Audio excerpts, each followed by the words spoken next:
오늘 우리에게 주시는 하나님의 말씀은 사도행전 16장 6절에서 10절 말씀입니다. 성령이 아시아에서 말씀을 전하지 못하게 하시거늘 부르기아와 갈라디아 땅으로 다녀가 무시아 앞에 이르러 비두니아로 가고자 애쓰되 예수의 영이 허락지 아니하시는지라. 무시아를 지나 드로아로 내려갔는데 밤에 환상이 바울에게 보이니 마게도냐 사람 하나가 서서 그에게 청하여 가로되 마게도냐로 건너와서 우리를 도우라 하거늘 바울이 이 환상을 본 후에 우리가 곧 마게도냐로 떠나기를 힘쓰니 이는 하나님이 저 사람들에게 복음을 전하라고 우리를 부르신 줄로 인정함이러라. 아멘. 8월 9일 주일 예배 저와 여러분에게 주시는 하나님의 말씀은 사도행전 16장 6절에서 10절 말씀으로 성령의 사람인지 자신을 진단하라, 이러한 주제로 말씀을 증거하겠습니다. 사랑하는 성도 여러분, 여러분은 성경이 증거하는 대로 하늘과 땅 모든 곳에서 영들이 활동하고 있다는 것을 믿으십니까? 하나님께서 이 세상을 창조하신 후에 하늘에서 하나님을 반역한 사탄, 마귀와 귀신들을 미리 말씀하신 대로 땅으로 쫓아내셨습니다. 그래서 사탄이 에덴 동산에 있던 하와에게 나타났죠. 영은 우주 공간은 물론이고 땅 위든지 바다 깊은 곳이든지 땅속 깊은 곳이든지 심지어 사람의 몸에든지 어디든지 활동할 수 있는 존재입니다. 창세기 1장 2절에 보면 하나님의 신은 수면에 운행하셨다고 했습니다. 이것이 성경에 나타난 성령의 첫 묘사입니다. 여기서 말하는 신은 하나님의 영을 말합니다. 그런데 그 하나님의 신이 수면을 비행하듯 움직였다고 했습니다. 우리는 이 말씀에서 한 가지 살필 것이 있어요. 그것은 하나님의 신이라는 표현입니다. 이 표현에서 하나님, 곧 엘로힘은 신이라는 뜻이고 신, 루아흐는 영이라는 뜻입니다. 하나님의 피조물인 사람이 하나님의 통치를 받고 또 기도로 사람의 뜻을 전달하며 소통하기 위해서는 하나님, 곧 엘로힘과 성령, 곧 루아흐의 의미를 바르게 알아야만 합니다. 하나님의 이름부터 알기 쉽게 설명해 보겠습니다. 하나님의 이름은 여호와와 예수입니다. 예수의 뜻은 자기 백성을 저희 죄에서 구원할 자입니다. 사람들이 여호와가 하나님의 이름이라고 하면 반발이 없는데 예수가 하나님의 이름이라고 하면 고개를 갸우뚱합니다.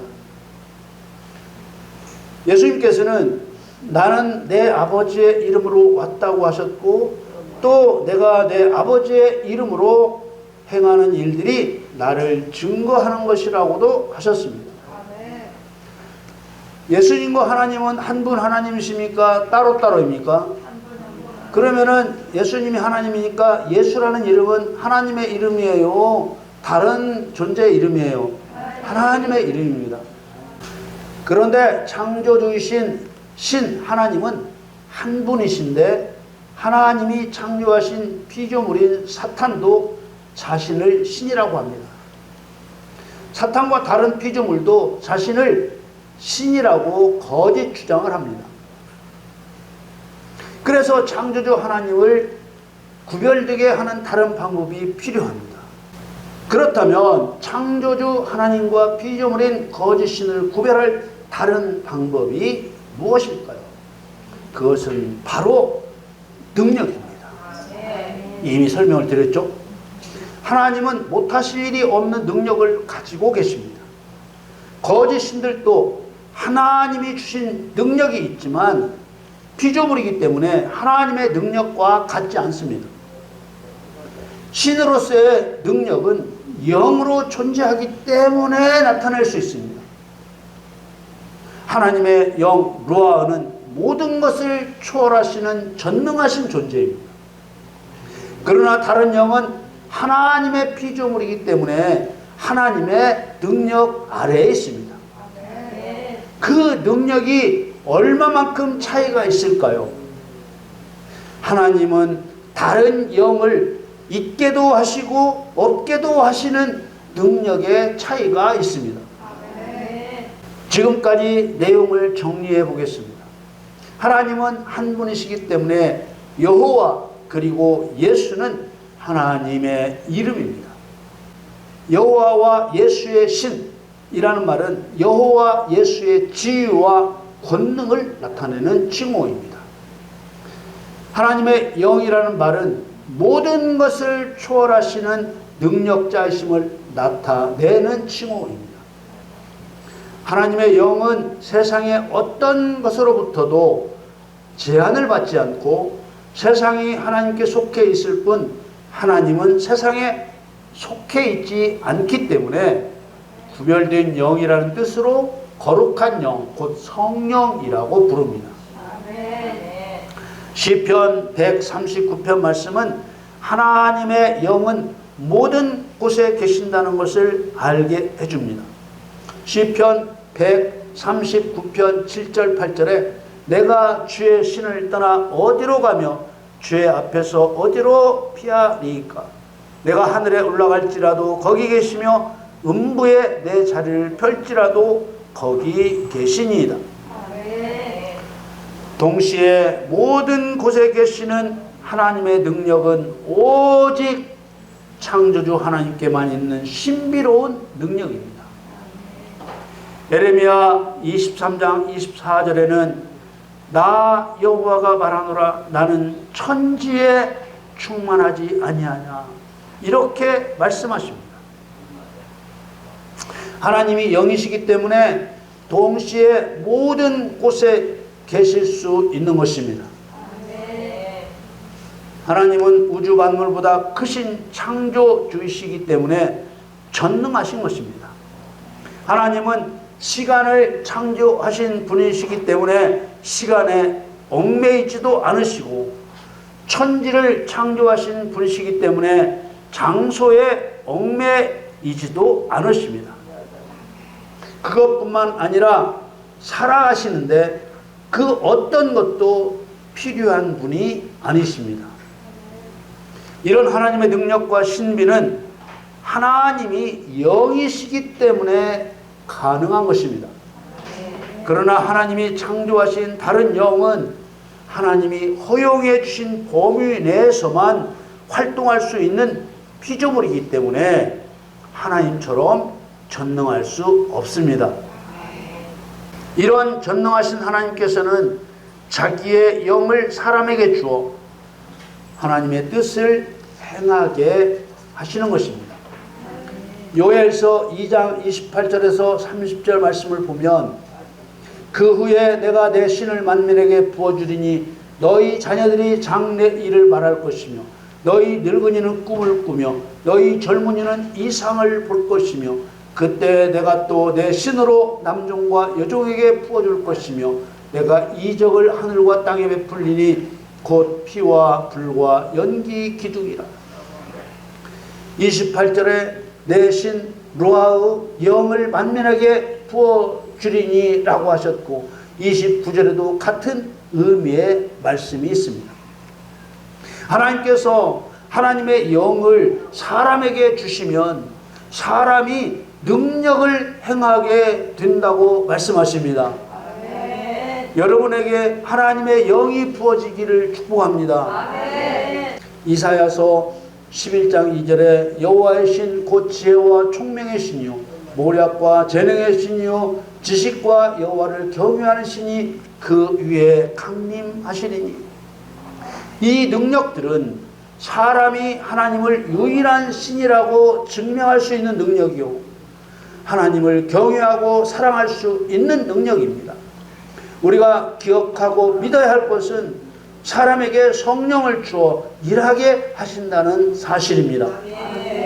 사람에게 여호와의 신 곧 지혜와 총명의 신이요 모략과 재능의 신이요 지식과 여호와를 경외하는 신이 그 위에 강림하시면 사탄을 심판하고 죄인을 살리는 일을 행하게 되는 것입니다.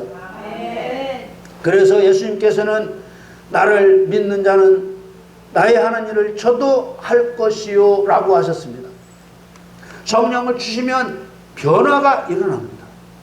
창세기 41장에 보면 요셉에게 성령을 부어주시자 애국 왕이 요셉을 자신의 총리로 세웁니다. 이 사건을 통해 성령은 하나님을 알지 못하는 바로의 마음도 바꾸신다는 것을 알 수 있습니다. 민수기 11장 17절에 보면 내가 강림하여 거기서 너와 말하고 내게 임한 신을 그들에게도 임하게 하리니 그들이 너와 함께 백성의 짐을 담당하고 너 혼자 지지 아니하리라.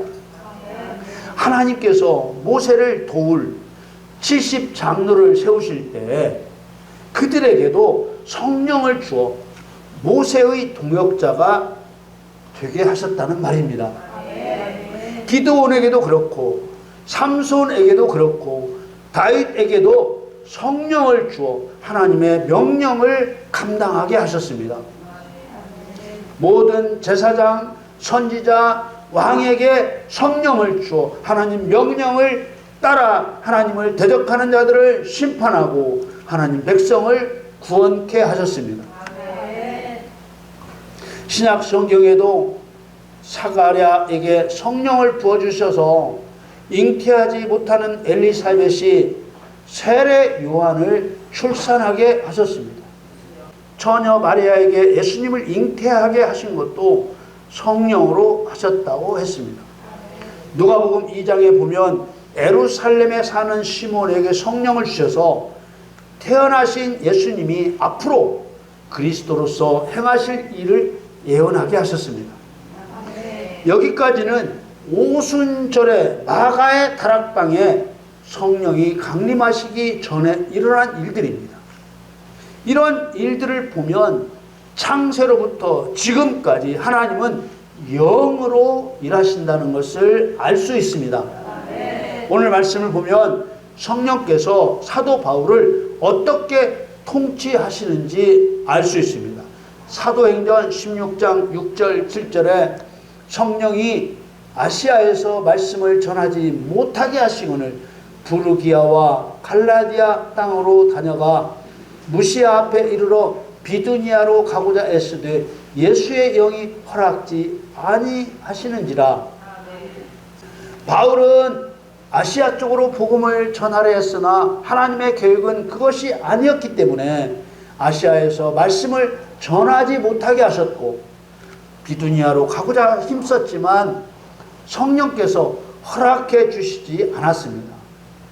바울은 이런 성령의 뜻을 어떻게 알았을까요? 고린도 전서 2장에 성령이 사람에게 어떻게 하나님의 뜻을 알게 하는지 나옵니다. 고린도전서 2장 12절 13절에 우리가 세상의 영을 받지 아니하고 오직 하나님께로 온 영을 받았으니 이는 우리로 하여금 하나님께서 우리에게 은혜로 주신 것들을 알게 하려 하심이라. 우리가 이것을 말하거니와 사람의 지혜의 가르친 말로 아니하고 오직 성령의 가르치신 것으로 하니 신령한 일은 신령한 것으로 분별하느니라.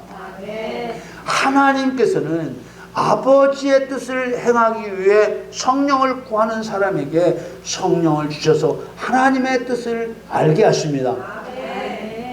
하나님께서 바울이 하는 일이 안 되게 막고 환상을 보여 하나님의 뜻을 알게 하셨습니다. 8절에서 10절 말씀에 무시아를 지나 드로아로 내려갔는데 밤에 환상이 바울에게 보이니 마게도냐 사람 하나가 서서 그에게 청하여 가로되 마게도냐로 건너와서 우리를 도우라 하거늘 바울이 이 환상을 본 후에 우리가 곧 마게도냐로 떠나기를 힘쓰니 이는 하나님이 저 사람들에게 복음을 전하라고 우리를 부르신 줄로 인정함이로라. 사람에게 하나님의 뜻을 알려줄 때 어떤 방법으로 하실 것인지는 하나님의 권한입니다. 하나님께서는 성령을 받은 사람만이 하나님의 뜻을 충분히 알아차려서 하나님의 뜻에 순종하게 인도하시는 것입니다. 우리는 먼저 내가 성령을 받은 성령의 사람인가 아닌가를 스스로 진단해야 합니다.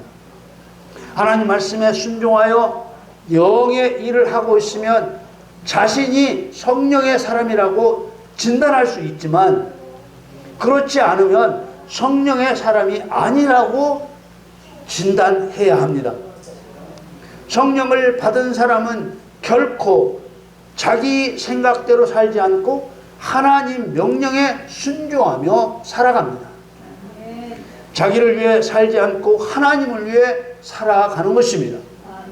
성령을 받지 않고서는 하나님 명령에 순종할 수 없습니다. 하나님의 명령은 영의 일이고 성령을 받지 않으면 영의 일을 알 수 없기 때문입니다. 성령이 없으면 그리스도의 사람이 아닙니다. 그리스도의 사람이 아니면 하나님 백성으로 살지 않고 있는 것입니다.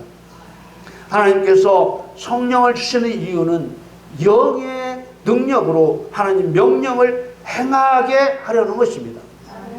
하나님의 명령에 순종하여 살지 않는 사람이 자신에게는 성령이 없고 그리스도의 사람도 아니라는 사실을 인정해야 성령 받을 준비를 할 수 있습니다. 여러분, 자신을 진단해 보시기 바랍니다. 성령을 받은 사람은 하나님 명령에 순종하게 되어 있습니다.